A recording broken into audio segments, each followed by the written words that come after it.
समक्ष विराजमान मैं सभी को देख पा रही हूँ। एक एक व्यक्तित्व लिए है।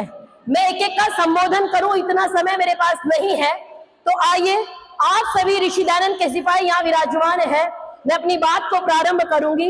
महर्षि देव दयानंद सरस्वती, एक ऐसा नाम, इस नाम का स्मरण करते ही आपको एक ऐसा युग स्मरण आता है जिसमें भारत विश्व के मानचित्र पर एक डूबता सितारा दिख रहा था। एक ऐसा युग स्मरण आता है जब वेद, उपनिषद और दर्शन शास्त्र इत्यादि विषय कुछ लोगों की बकौती बन के रह गए थे। एक ऐसा युग स्मरण आता है जब रोती बिलखती सती प्रथा की आग में जलती नारी जाति की पुकार सुनने वाला कोई नहीं था। एक ऐसा युग स्मरण आता है जब रोती बिलखती गौ माता त्राहिमाम कर रही थी, उनके आर्तनाद को सुनने वाला कोई नहीं था। एक ऐसा युग स्मरण आता है जब लोग अपनी जाति का, अपने देश का स्वाभिमान भूल चुके थे। एक ऐसा युग स्मरण आता है, एक ऐसा युग स्मरण आता है जो हमारे भाई, जिनके हम भाई, जिनको उन्हें षड्यंत्र के तहत दलित कहा, पूरा वर्ग, पूरा समाज हमसे दूर जा रहा था, उनको गले लगाने वाला कोई नहीं था, जबकि हम वसुधैव कुटुंबकम की परंपरा वाले लोग हैं। ऐसे अंधकार में, समय में, ऐसे अंधकार के युग में एक ऐसे व्यक्ति की आवश्यकता थी जिसमें आकाश की व्यापकता हो, बिजली की चमक हो, सूर्य का तेज हो, चांद की मुस्कान हो और पृथ्वी जितना धैर्य हो और पर्वत जितनी ऊंचाई हो। परमात्मा ने ये सब लेकर के जिस कृति को बनाया वो सृष्टि की अपूर्व कृति, अभूतपूर्व कृति और इस सृष्टि की सर्वोत्तम कृति जिनका नाम है महर्षि दयानंद सरस्वती। ऋषि देव दयानंद, कोई क्षेत्र उन्होंने नहीं छोड़ा जिस क्षेत्र में उन्होंने क्रांति नहीं की। इसीलिए कहती हूं, वफा की राह में न जाने क्या क्या रंज गुजरे, वफा की राह में न जाने क्या क्या रंज गुजरे, जहां से कोई ना गुजरे वहां से दयानंद गुजरे, जहां से कोई ना गुजरे वहां से दयानंद गुजरे। और नारी जाति, आज हम यहाँ पे महिला सम्मेलन मना रहे हैं। हमारे देश में इतने मतांतर संप्रदाय चल रहे हैं। मैंने बहुत देखे हैं पुरुष मौलवी, लेकिन आज तक कोई महिला मौलवी नहीं देखी।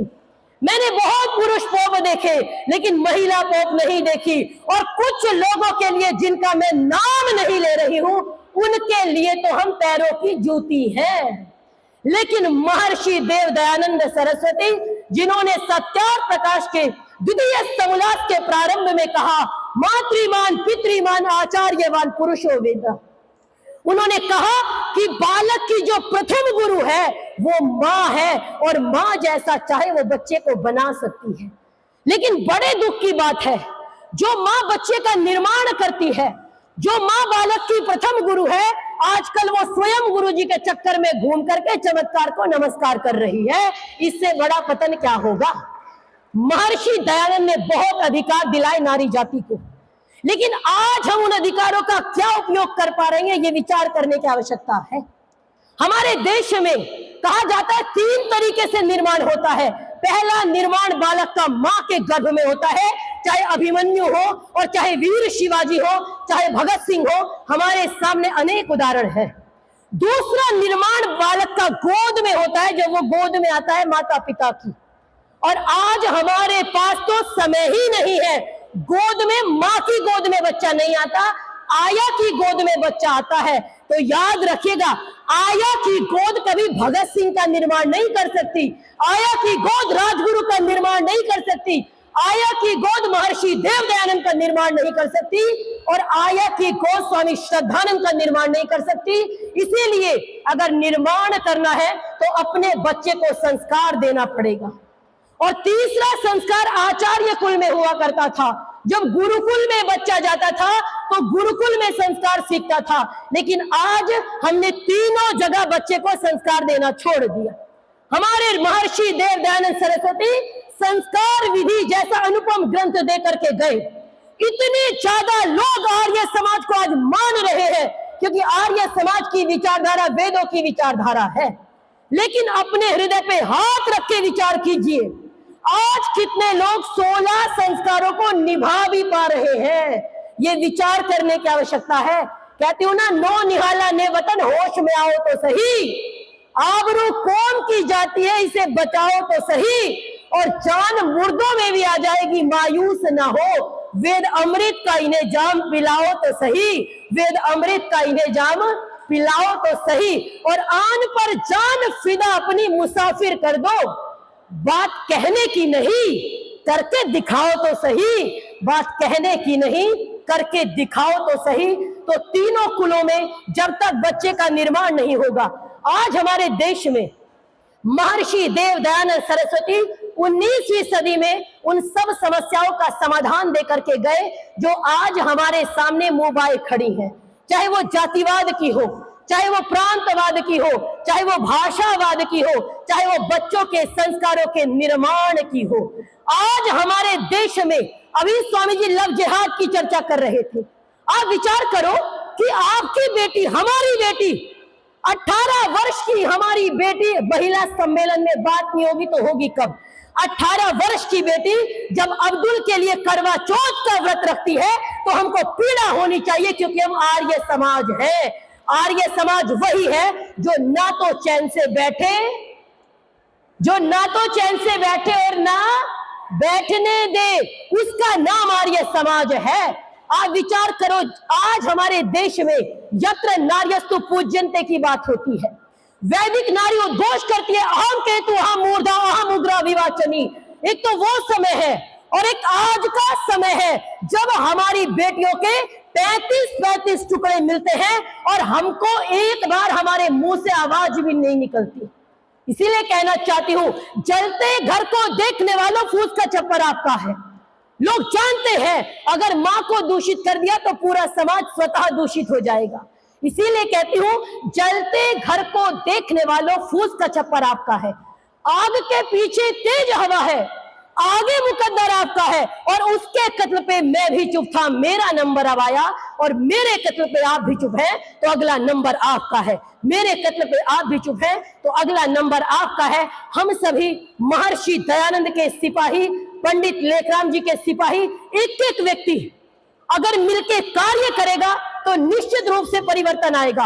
अगर परिवर्तन आर्य समाज चाहे, आप विचार करो, एक अकेले स्वामी दयानंद गुजरात की धरती से चले, जिनकी मातृभाषा भी हिंदी नहीं गुजराती थी, गुजराती बोलते थे। उसके बाद इतना कार्य करके गए। और आदरणीय राज्यपाल महोदय कह रहे थे कि वो कहते मेरे जैसे हजारों लोग चाहिए। तो आज तो आर्य समाज को इतने मानने वाले लोग हैं, आर्य समाज की विचारधारा पर चलने वाले इतने लोग हैं। आज समाज में ये अव्यवस्थाएं क्यों उत्पन्न हो रही है? उसका कारण है कि हमने मूल स्रोत, समस्या तो हमें पता है, चाहे वो जातिवाद की हो, आज भाषा के नाम पे बांटने की तैयारी है। आप विचार करो, प्रांत के नाम पे बांटने की तैयारी है। इस देश के इतने टुकड़े हो चुके और आज भी हम अपने बच्चों को जागरूक नहीं करते, अपने बच्चों को शिक्षा नहीं देते। हम कहते मेरे दादाजी आर्य समाजी थे, तो भाई आप कौन हैं? मेरे पिताजी आर्य समाजी हुआ करते थे, मेरी माताजी मंदिर जाती थी, तो भाई आप कहां जाते हो? जी हम तो कहीं भी मत्था फोड़ लेते हैं, जहां भी जाए, चाहे वो मजार हो चाहे वो पीर हो, हमारे लिए तो सब समान है। जब तक ये विचारधारा हमारे देश में रहेगी, आप निश्चित रूप से जानिए कि परिवर्तन नहीं हो सकता। और सबसे बड़ी क्रांति होती है वैचारिक क्रांति। स्वामी दयानंद ने सत्य और प्रकाश लिख करके उसी वैचारिक क्रांति का सूत्रपात किया था। आप विचार करो, हमको कहा जाता है गोली बम पे आजादी आई, ये सब हम सुनते हैं और बहुत अच्छी चीज है। कुछ मत मजहब संप्रदाय तो गोली बम और तलवारों के कारण ही दुनिया में चल रहे हैं, लेकिन अगर वैचारिक क्रांति कर दी जाए, आप अगर शारीरिक गुलाम है तो लड़ सकते हैं, लेकिन अगर मानसिक गुलाम है तो लड़ नहीं सकते। हम गुरुकुल के नाम पे, समाधान क्या है? समाधान है गुरुकुलीय शिक्षा। जब तक 8 और 60, आचार्य जी कह रहे थे ना, 50 साल का बुजुर्ग अगर वानप्रस्थ नहीं लेगा, संन्यास नहीं लेगा, अपने कर्तव्यों का पालन नहीं करेगा तो परिवर्तन कैसे आएगा? मैं कहती हूं 8 और 60, आज आर्य समाज अपने 150 वर्ष पूरे कर रहा है। आचार्य जी ने कहा एक एक समाज 150 बंदे लाए।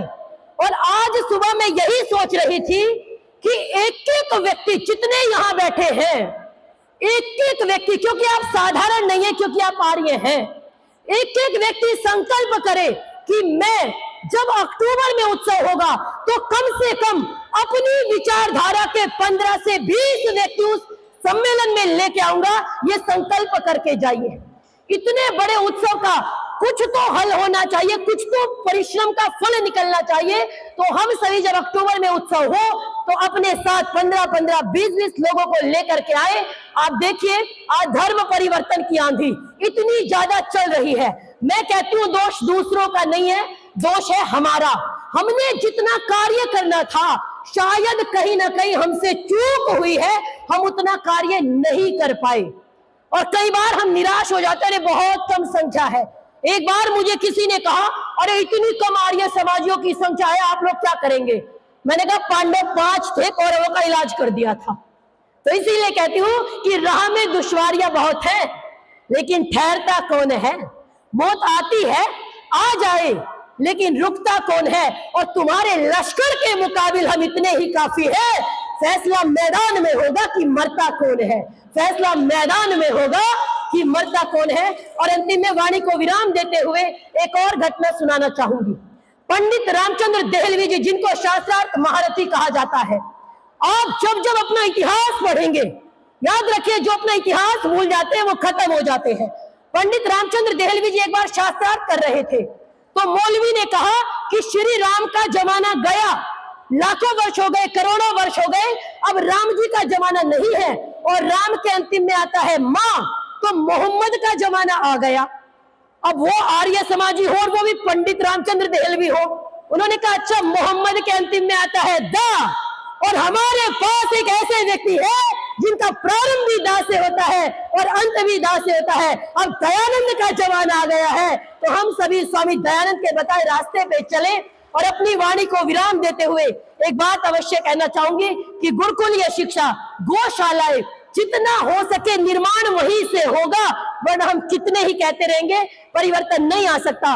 और कई बार लोग मुझे कहते हैं आप बोल रही है मनुस्मृति पे, आप बोल रही है वेदों पे, तो धन्यवाद करो फलाने बाबा का, ढिकाने बाबा का, क्योंकि आपको वेद पढ़ने का अधिकार दिलाया, नहीं तो आप बोल नहीं सकती थी। तो आज इस मंच के माध्यम से मैं सर्वप्रथम धन्यवाद करना चाहूंगी और उन लोगों को जवाब देना चाहूंगी। सबसे पहला धन्यवाद मैं परमपिता परमात्मा का करती हूं, जिन्होंने वेद रूपी ज्ञान हमको प्रदान किया। सबसे पहले धन्यवाद उनका। और दूसरा धन्यवाद अपने गुरुवर, अपने ऋषिवर महर्षि देव दयानंद सरस्वती का, जिन्होंने मनुष्य मात्र को वेद पढ़ने का अधिकार दिलाया। और तीसरा धन्यवाद मैं अपनी आचार्य डॉक्टर प्रियंवदा वेद भारती जी का करना चाहूंगी कि उन्होंने जाकर के महर्षि विदुर की तपस्थली में कन्या गुरुकुल का निर्माण किया और पूरा जीवन महर्षि के लिए, महर्षि के मिशन के लिए समर्पित कर दिया, पूरा जीवन कन्याओं के निर्माण के लिए समर्पित कर दिया। तो मुझे लगता है आज मैंने जवाब दे दिया। इनके अतिरिक्त, माता पिता आचार्य के अतिरिक्त अन्यों का बहुत योगदान हो सकता है, लेकिन किसी बाबा का, किसी फकीर का मेरे को बनाने में कोई योगदान नहीं है। और अंतिम में प्रकाश चंद्र कविरत्न जी की पंक्तियां महर्षि के लिए समर्पित करते हुए वाणी को विराम देना चाहूंगी। गुरुदेव तुम्हारे गुण अनेक, गुरुदेव तुम्हारे गुण अनेक, मुख में है कवि के गिरा एक, पुष्प के पराग में जो भृंग की उमंग, आज चंद्र पे चकोर बार बार बलिदान है, और दीप ही पतंग का जो लक्ष्य है महान, आज दीन के हृदय में प्रभु वंदना की तान है। मीरा रसान, मीरा रस खान और तुलसी के छंदन में राम कृष्ण चर्चा की अनोखी पहचान है। और निर्धन कवि कोहू कोहू पे गुमान, मोहे अपने देव दयानंद पे गुमान है, मोहे अपने देव पे गुमान है, मोहे अपने देव दयानंद पे गुमान है। महर्षि देव दयानंद की, महर्षि देव दयानंद की, महर्षि देव दयानंद की। धन्यवाद, आभार।